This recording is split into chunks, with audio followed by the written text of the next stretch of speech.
¿Alguna vez has estado en una habitación tan silenciosa que podías oír tu propio corazón haciéndose pedazos?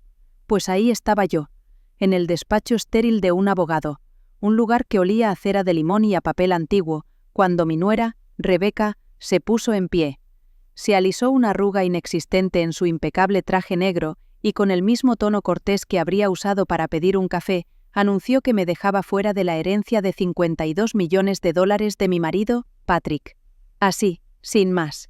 No lloré. Creo que a mi cuerpo se le había olvidado cómo hacerlo.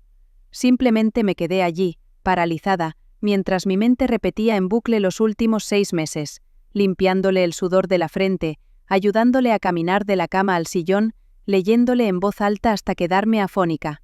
Todo mientras ella estaba en conferencias en ciudades que ni siquiera podría nombrar. Ella ya hablaba de él en pasado mucho antes de que se fuera. Y ahora actuaba como si yo no hubiera existido jamás. Pero entonces ocurrió lo más extraño. El abogado, un hombre que conocía a Patrick desde hacía 30 años, dejó escapar una risita suave, casi imperceptible. Fue un sonido minúsculo, pero logró atravesar el silencio denso y frío de aquella sala.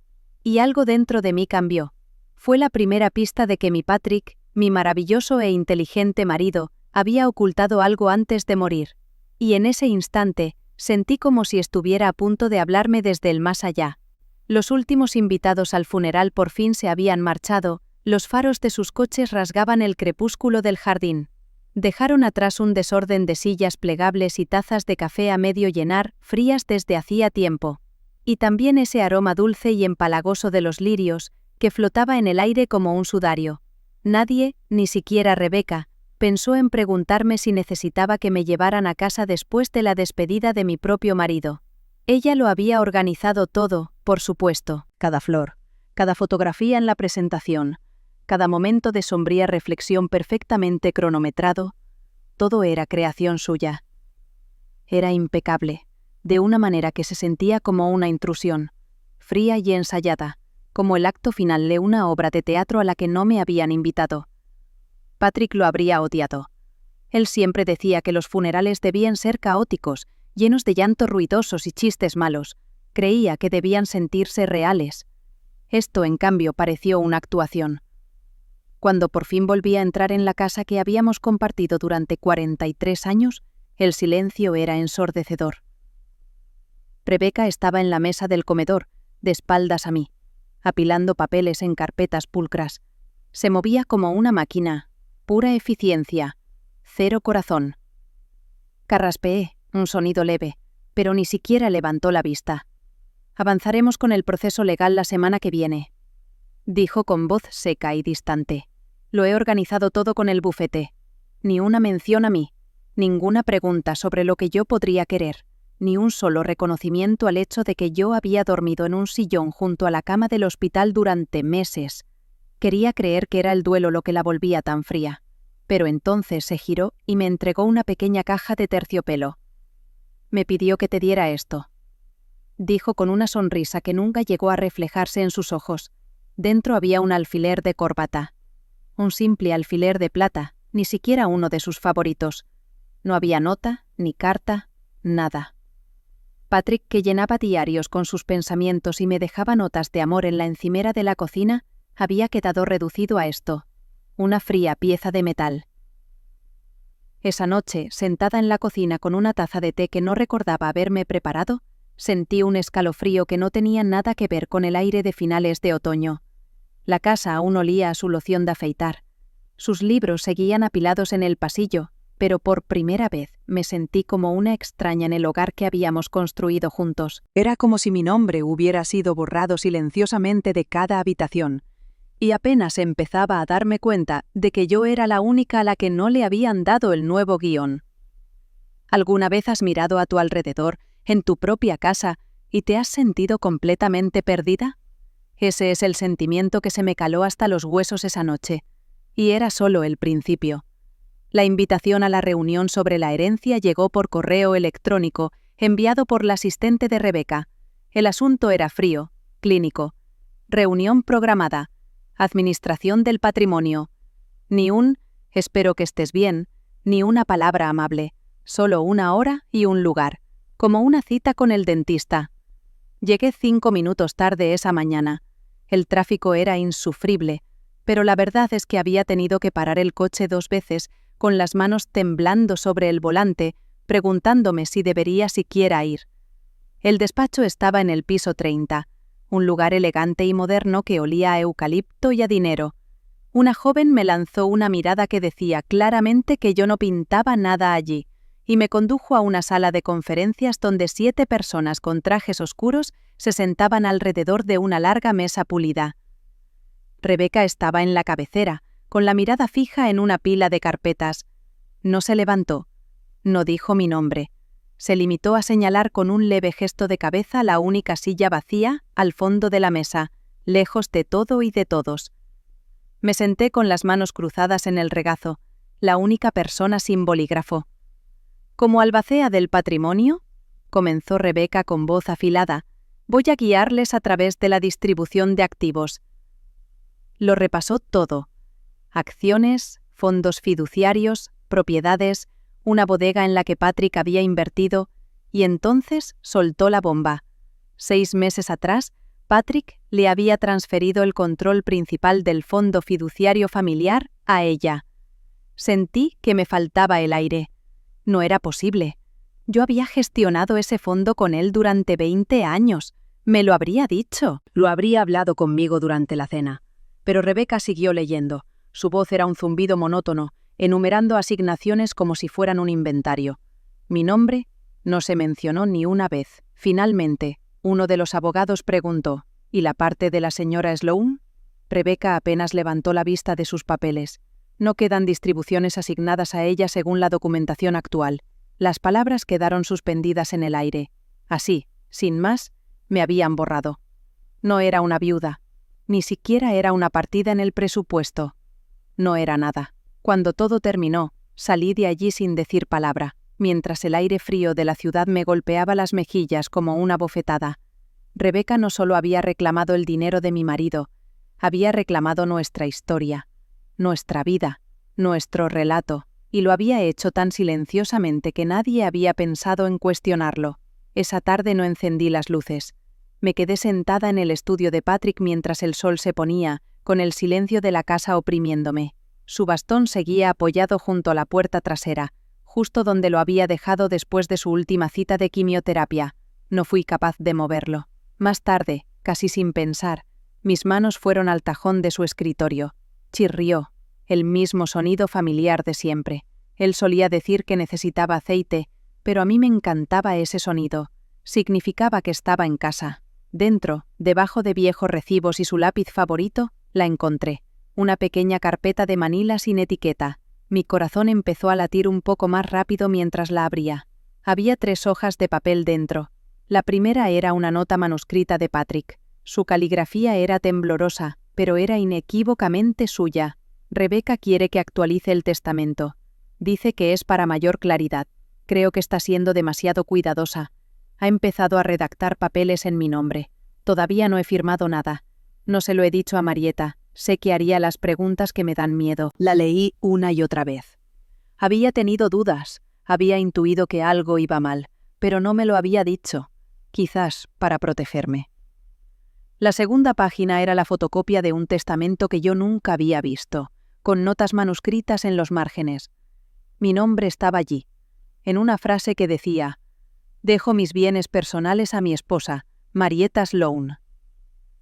Estaba tachado con una línea gruesa, furiosa. Al lado, una nota: «Hablar con Rebeca». La tercera página era un calendario de citas legales de hacía meses, en días en que Rebeca había venido al hospital para darme un respiro. Él no había estado descansando, se había estado reuniendo con abogados, que ella había organizado. La carpeta era delgada, pero parecía pesar 1000 kilos. Recordé una cena, no mucho antes de que enfermara de gravedad. Extendió la mano sobre la mesa y me apretó la muñeca. «No tienes que preocuparte por nada, Mari», me dijo. «Me he asegurado de eso». Ahora, todo lo que podía sentir era la huella fría de su ausencia y la escalofriante revelación de que esto no era un error. Había sido deliberado. Es extraño, ¿verdad? cómo la presencia de una persona puede perdurar en una habitación mucho después de que se haya ido. Durante días, sentía a Patrick por todas partes, en el aroma de los libros antiguos que amaba, en la forma en que la luz de la mañana golpeaba su sillón favorito. Y con ese sentimiento vino una determinación silenciosa. No iba a permitir que la versión de Rebecca fuera el capítulo final. Llamé a Daniel Cowan, un viejo amigo y el tipo de abogado firme y sensato en el que Patrick siempre había confiado. Nos reunimos en una cafetería tranquila, de esas con tazas desconchadas y jazz suave de fondo, y deslicé la carpeta de Manila por la mesa. Lo leyó todo en silencio, frunciendo el ceño cuando llegó a la caligrafía temblorosa de Patrick. No me ofreció compasión, solo una firmeza serena que me dijo que él veía lo mismo que yo. «Esto es más que sospechoso, Marieta», dijo en voz baja. «Esto es intencionado». Señaló algo en lo que yo ni siquiera me había fijado. Las firmas de los testigos en el testamento que Rebecca había presentado. Eran nombres que ninguno de los dos reconocía. Patrick siempre usaba amigos, gente que conocíamos y en la que confiábamos. Traer a extraños parecía incorrecto, sigiloso. Daniel dijo que empezaría a investigar discretamente. Revisaría los registros oficiales del condado y yo intentaría reconstruir los últimos meses de Patrick. De vuelta a casa, abrí el viejo calendario encuadernado en cuero de Patrick. Rebecca había sido tan meticulosa limpiando sus cosas, pero se le había pasado esto. Y allí, un martes por la mañana de hacía unos meses, había un nombre rodeado 2 veces con un círculo: Hal Given. Lo recordaba vagamente, un asesor fiscal que Patrick había conocido a través de la junta de una organización benéfica. El hecho de que Patrick se hubiera reunido con él estando tan enfermo y nunca lo mencionara, me provocó una nueva punzada de dolor. Llamé a Daniel, y unos días después, él me devolvió la llamada con lo que había averiguado. Hal recordaba bien la reunión. Dijo que Patrick parecía agotado, le temblaban tanto las manos que apenas podía sostener un bolígrafo. Le había preguntado a Hal sobre el fondo fiduciario, específicamente sobre cómo garantizar protecciones a largo plazo para mí. Patrick se había mostrado indeciso, dividido. No dejaba de repetir que Rebecca estaba ayudando, que ella se ocuparía de las cosas. Hal, intuyendo que algo no iba bien, se ofreció a organizar una revisión independiente de los documentos, pero Patrick nunca dio el siguiente paso. Una semana después, Rebecca llamó a la oficina de Hal y canceló la cita, diciendo que Patrick ya no necesitaba el servicio. Las notas de esa reunión inicial todavía existían. No eran un documento legal, pero eran la prueba de la intención de Patrick, de su preocupación. Esa noche, saqué nuestros viejos álbumes de fotos. Foto tras foto, allí estaba ella, Rebecca, siempre al fondo, sonriente, servicial, posicionándose, tejiéndose en el entramado de nuestras vidas de forma tan impecable que nunca vimos el patrón que estaba creando. La traición no estaba solo en los papeles legales, estaba en los años de cálculo silencioso, en la erosión lenta y constante de la confianza de Patrick cuando él era más vulnerable. Y por fin lo entendí. Él no había intentado ocultarme las cosas por secretismo. Estaba intentando protegerme de una batalla que no estaba seguro de poder ganar. A veces, cuando caminas a través de una tormenta, no te das cuenta de cuán profunda es el agua hasta que te llega a las rodillas. Daniel volvió a llamar unos días después, con voz más urgente. Había encontrado algo en la oficina de registros del condado. El testamento final, el que Rebecca había presentado, tenía un número de caso diferente al del borrador original que habíamos firmado juntos un año antes. Y esa versión original se había desvanecido de los archivos, marcada como reemplazada, sin registro de quién había autorizado el cambio. Fue entonces cuando Daniel dijo que necesitábamos más ayuda. Trajo a una mujer llamada Lidia Velázquez, una abogada litigante experta en sucesiones. Era aguda, directa, con ojos que no se perdían nada. Escuchó nuestra historia, con el rostro impasible, y luego preguntó por los testigos. Cuando Daniel le dijo sus nombres, ella enarcó una ceja. «He oído esos nombres antes», dijo. «Están conectados a un caso de notario sin licencia. No se trataba solo de papeleo chapucero, era un engaño cuidadosamente construido». Esa noche, impulsada por un instinto que no podía explicar, Fui al garaje y abrí el viejo archivador metálico de Patrick. En una carpeta del año anterior, escondido con los registros de impuestos, encontré un documento sin firmar, anexo al Fondo Fiduciario Vital Revocable. Su letra estaba por todas partes, cambiando palabras, añadiendo cláusulas bajo una sección titulada Protecciones para el superviviente. Había estado intentando añadir más capas de seguridad para mí. Atención médica, vivienda, cosas de las que quería asegurarse de que yo nunca tuviera que preocuparme. Y allí, en el margen, una nota garabateada que me rompió el corazón. Hablamos de esto. Rebeca dijo que se encargaría. Fue el momento exacto en que él le había cedido las riendas, agotado y confiado, y ella las había tomado y había cambiado el rumbo de todo. Lidia dijo que el documento era una prueba contundente. Mostraba su estado mental, sus verdaderos deseos. Con eso, presentó una moción para congelar el patrimonio, para impedir que Rebeca moviera más activos hasta que nuestras preguntas fueran respondidas, y el tribunal la concedió. Fue una pequeña victoria, pero se sintió como el primer rayo de sol después de una noche larga y oscura. Entonces llegó una invitación. Sin remitente, solo una tarjeta brillante para un homenaje a Patrick en el club de campo, organizado por Rebeca. Era una subasta benéfica de sus cosas favoritas. Supe que tenía que ir. No para pelear, sino para plantarme en esa sala y recordarles a todos y a mí misma que yo seguía allí. ¿Alguna vez has tenido que llevar una sonrisa que se sentía como una máscara solo para mantenerte entera? Eso es lo que hice la noche del homenaje. Elegí una blusa de seda que Patrick me había regalado y entré en ese club de campo con la cabeza bien alta. La sala estaba llena de caras conocidas, gente que había venido a cenar a nuestra casa, gente que había llamado a Patrick amigo. Y en el centro de todo estaba Rebeca, interpretando a la perfección el papel de la nuera devota y afligida. Titubeó solo un segundo al verme, una diminuta grieta en su compostura antes de que su sonrisa cortés volviera a encajar en su sitio. Sobre una mesa estaban los artículos para la subasta. Una pelota de béisbol firmada, una pluma estilográfica antigua y una primera edición de una novela que yo le había regalado por su 60 cumpleaños. La tarjetita al lado decía, de su colección personal. Mi nombre no aparecía por ninguna parte. Era algo pequeño, otra forma silenciosa de borrarme. Estaba hablando con uno de los antiguos socios de Patrick cuando me preguntó cómo estaba gestionando el patrimonio. Dio por sentado que yo seguía al mando. Cuando le dije, con la mayor calma que pude, que me habían apartado, la expresión de su rostro, primero confusión, luego una creciente incomodidad, me lo dijo todo. Rebeca no había sido sincera con nadie. Había seleccionado su historia, contando a la gente solo lo que quería que oyeran. Me quedé el tiempo justo para enterarme de una cosa más. Otro antiguo colega mencionó haber recibido un correo electrónico de Rebeca semanas antes de que Patrick falleciera, donde describía sus nuevas responsabilidades como socia gerente. No había esperado. Había comenzado su toma de control mientras mi marido todavía luchaba por su vida. En el coche, de camino a casa, todo encajó. Había usado su enfermedad como tapadera, su confianza como moneda de cambio y mi silencio desconsolado como permiso. Pero ese silencio estaba a punto de terminar.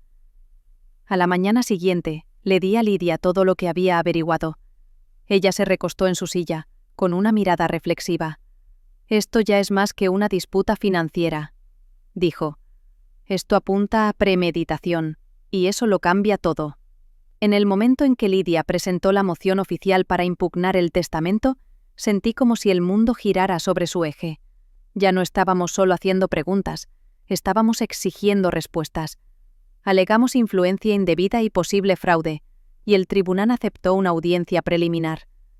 Eso significaba que por fin podríamos mirar detrás del telón. Lidia citó judicialmente las comunicaciones internas de Rebeca, y apareció un correo electrónico en particular, enviado 6 semanas antes de la muerte de Patrick. El asunto era reestructuración revisada, acciones inmediatas. En él, Rebeca daba instrucciones a su equipo para acelerar los documentos del fondo fiduciario y eliminar lo que llamaba cláusulas discrecionales. Mi nombre se mencionaba una vez, eliminar privilegios de cobeneficiaria según nuestra discusión. Toda mi vida con Patrick, nuestra historia compartida, nuestra sociedad, reducida a una única y fría orden en un correo electrónico. Pero la grieta más grande en la historia de Rebecca vino de un lugar inesperado. Lydia tomó declaración a una de las asistentes legales de Rebecca, una joven llamada Ava Kendall, que había certificado como notaria algunos de los documentos. Recuerdo verla entrar en el despacho de Lydia, tan nerviosa pero tan decidida. Nos habló de un domingo por la noche en que le habían pedido que fuera testigo de una firma. Ella no había visto a Patrick firmar. Rebecca solo le dijo que era urgente, que él acababa de salir. Ava se había sentido lo bastante inquieta como para anotarlo en su agenda personal. Nos enseñó la página. 7:43 p.m., domingo. Firma atestiguada para R.P., no presente. Patrick nunca, jamás, hacía negocios en fin de semana. Y nunca firmaba nada sin leérmelo a mí primero. Esa simple nota, de una mujer que no conocía de nada, era la clave. Demostraba que él no estaba allí. Demostraba que los documentos eran fraudulentos. Esa noche, por primera vez en meses, sentí que podía volver a respirar. Conduje hasta el cementerio y me detuve junto a su lápida. No le hablé, no en voz alta. Solo me quedé allí, haciéndole saber que lo entendía. Había confiado en la persona equivocada y había dejado un desastre. Pero ya no estaba enfadada con él. Iba a proteger nuestra verdad yo misma. Unos días después, llegó un mensaje de Lydia. Ava, la asistente, había guardado sus propias copias de los documentos. Y recordaba algo más. Había oído a Rebecca hablar por teléfono 2 días antes de la hospitalización final de Patrick, diciéndole a alguien: liquiden en silencio, sin demoras.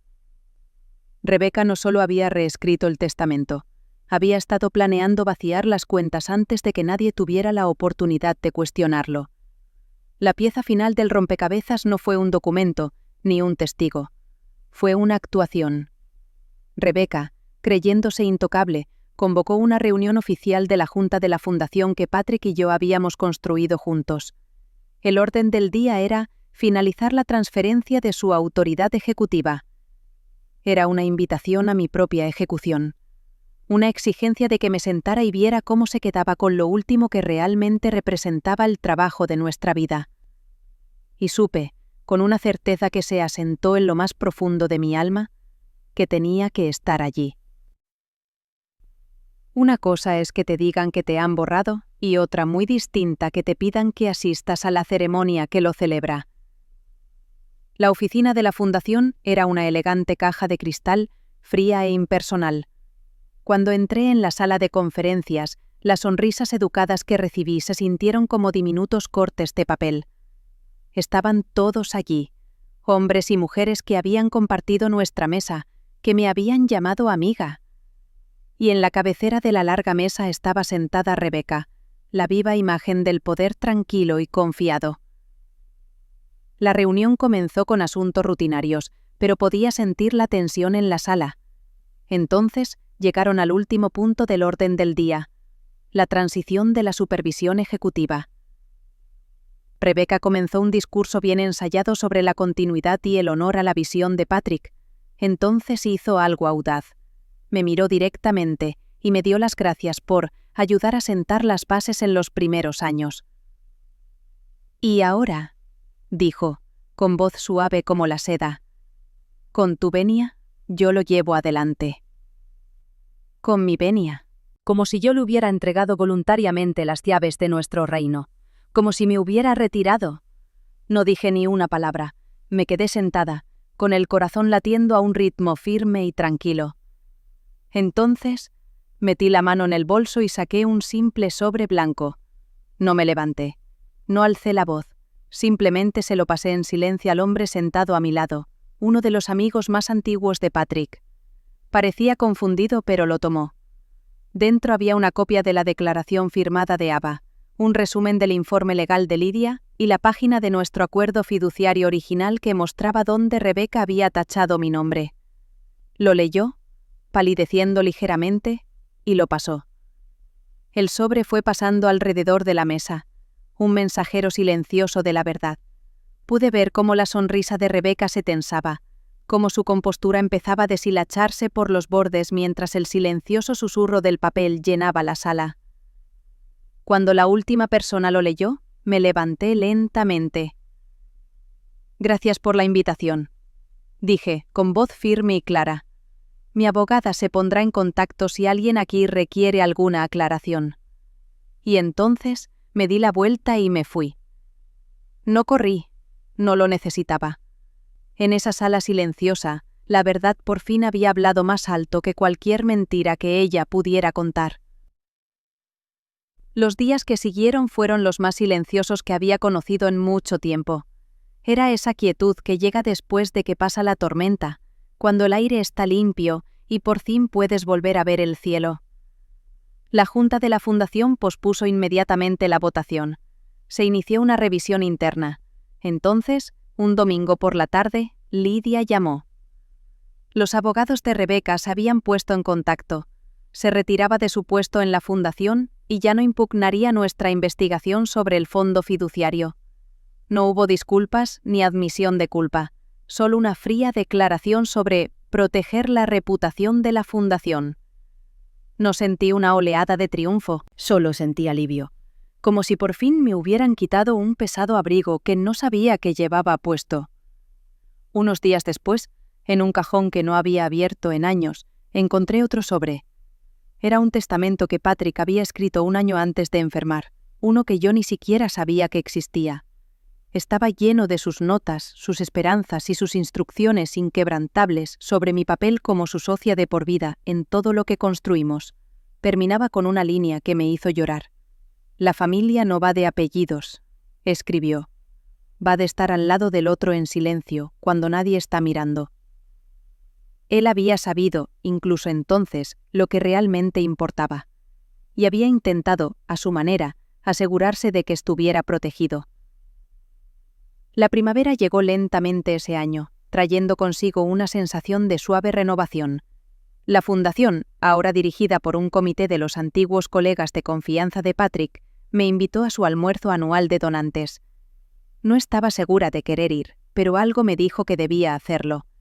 Me puse un sencillo traje gris y prendí uno de los antiguos alfileres de solapa de Patrick, un pequeño roble de plata, en mi cuello. El evento era igual que siempre, pero algo se sentía diferente. Rebeca se había ido, su nombre eliminado discretamente de los programas. Casi al final del almuerzo, un nuevo miembro de la Junta, una mujer joven con un rostro amable, se levantó para hablar. Habló de la misión de la Fundación, de las personas que la habían construido desde cero, y entonces me miró directamente a mí. Dijo mi nombre y habló de la fuerza silenciosa de quienes sostienen un legado a través de la tormenta. La sala se giró hacia mí, y una oleada de aplausos cálidos y suaves llenó el aire. Me levanté solo un momento y asentí.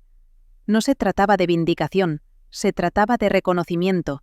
Se trataba de volver a casa. Esa noche me senté en mi cocina, la misma habitación donde una vez me había sentido tan perdida e invisible, y me preparé una taza de té.